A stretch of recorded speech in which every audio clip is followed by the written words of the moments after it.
ओम आसंतु आज जानिबा जोग एवं खाद्य सह दैनिक जीवनर स्वास्थ्यकारी टिप्स।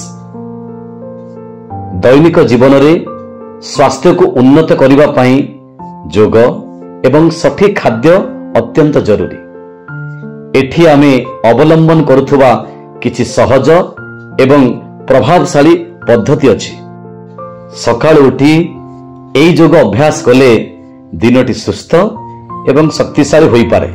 ताड़ासन शरीरर रक्तचाप सामान्य करिबारे साहाय्य करे, हाइट बढ़ाइबारे साहाय्य करे एवं ता सहित कंसंट्रेशन मध्य आनी थाए।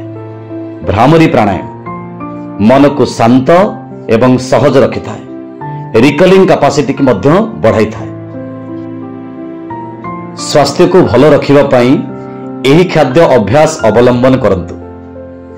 गोटे ग्लास रे उषुम पानी सह लेंबु रस नियंतु।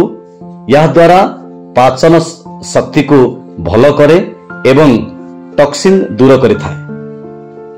प्राकृतिक खाद्य फल सालाड जातीय खाद्य ड्राई फ्रूट्स यह शरीर प्रतिरोधक क्षमता को वृद्धि करि थाए। अति तेल मसला खाद्य एवं फास्ट फूड दूरी रखंतु। एही खाद्य दैनिक जीवन रे अनेक समस्या सृष्टि करथाय।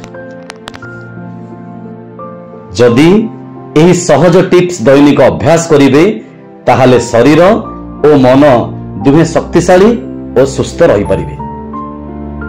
जदि दर्शक बंधु ए भिडियोटी आपनको भल लागुची लाइक कमेंट सब्सक्राइब एवं शेयर करिवे।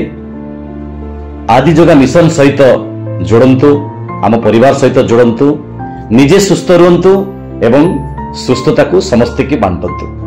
धन्यवाद दर्शक बंधु। ओम नमस्ते।